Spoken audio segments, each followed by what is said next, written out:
Hello नमस्ते। आज हामी यो बालकुञ्ज स्कुल सञ्चालक समितिको टिमबाट यो सहरको व्यस्त जीवनशैलीबाट एक दिनको लागि बिदा मिलाएर चितलाङ भ्रमण जाँदैछौँ।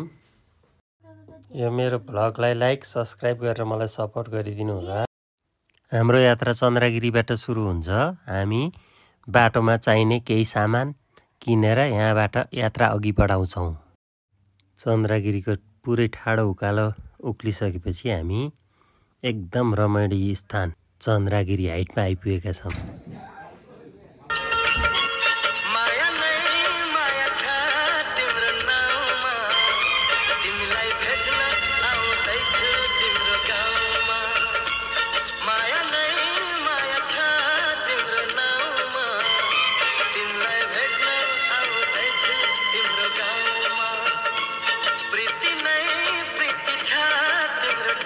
चितलाङको प्राकृतिक सुन्दरतामा रमाउँदै हामी कुलेखानीतर्फ अगाडि बढ्छौँ। हामी यो कुलेखानीमा आइसकेका छौँ। कुलेखानी अर्थात् इन्द्र सरोवर। हामी सबैजना यहाँ एकदम इन्जोय गरिरहेछौँ। एकदम रमाइलो भइरहेछ। ल शनिबारको दिन भएर होला आज एकदम यहाँ भिड छ। हामी सबैजना एकदम रमाइलो गर्दैछौँ। पछाडि हाम्रो दाइहरू सबै अग्रजहरू एकदम इन्जोय गर्दै हुनुहुन्छ आफ्नो हिसाबले। एकदम रमाइलो। मलाई चाहिँ विशेष गरी एकदम रमाइलो। पहिलोचोटि मेरो यो कुलेखानी चितलाङको भ्रमण हो। त्यसैले पनि मलाई एकदम यो नौलो अनुभव भएको छ।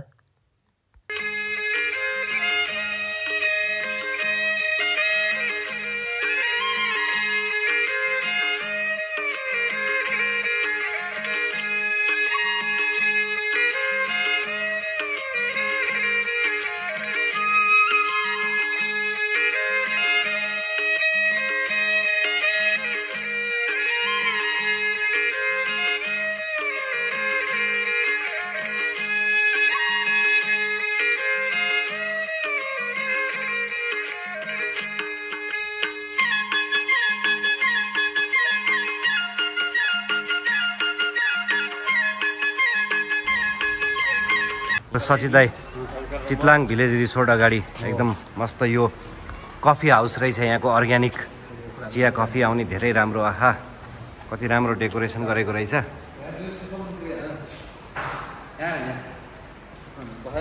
दिनभरिको यात्राको थकानपछि आज हामी चितलाङ भिलेज रिसोर्टमा बस्ने विचार गरेका छौँ। यहाँ कति राम्रो डेकोरेसन गरेको छ हेर्नुहोस् त। Chitlang village resort.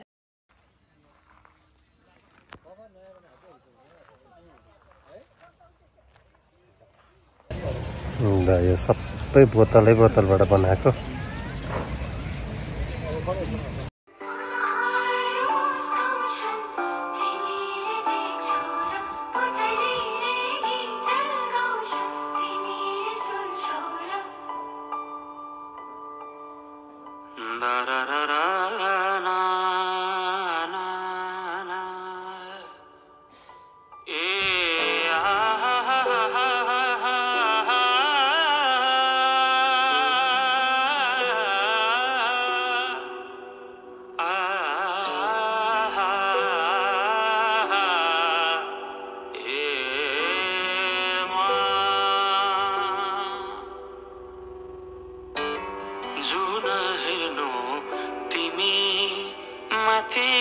माथि सागरको जुन हेर्नु तिमी माथि माथि सागरको म हेर्छु मेरो जुन तिम्रो नजर। दिनभरि घुम्दै साँझ परेको पनि पत्तै भएन।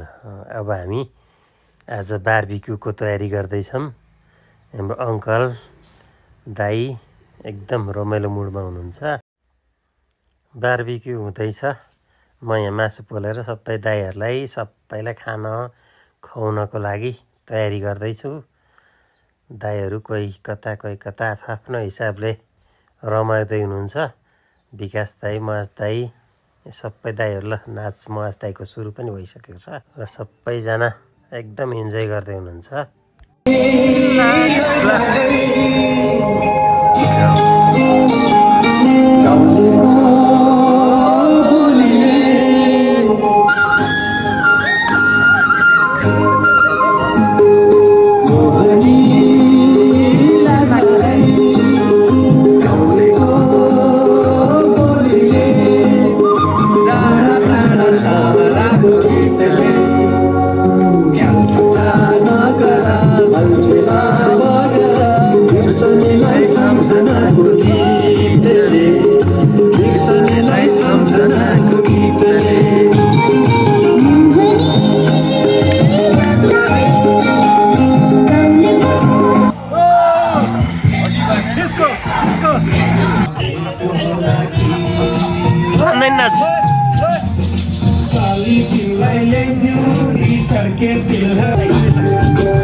म त क्यामेराम्यान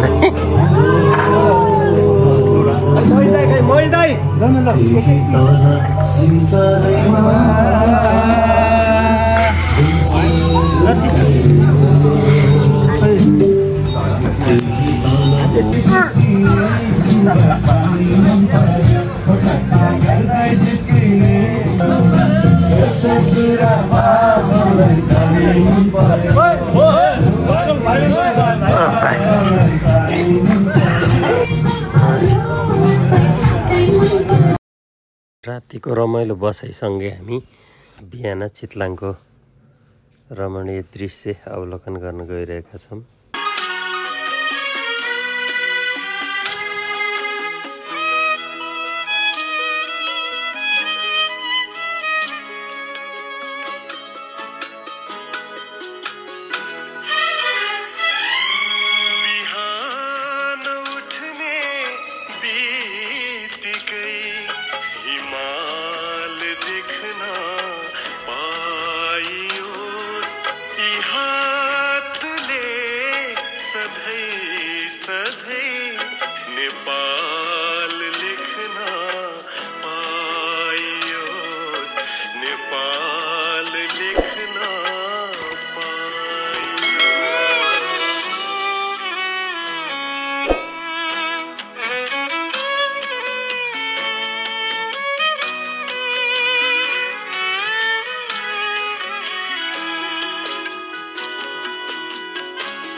चितलाङको एक दिनको बसाइपछि हामीलाई हाम्रो रिसोर्टको दिदीले खादामाला सहित सम्मानपूर्वक बिदाई कार्यक्रम गरेर हामीलाई बिदा गर्नुभयो। यो पल कति खुसी कति प्यारो यो पल कति सुन्दर कति उज्यालो सक्ने भए म त बाँधेरै राखिदिन्थे समयका पहिला छेकेरै राखिदिन्थे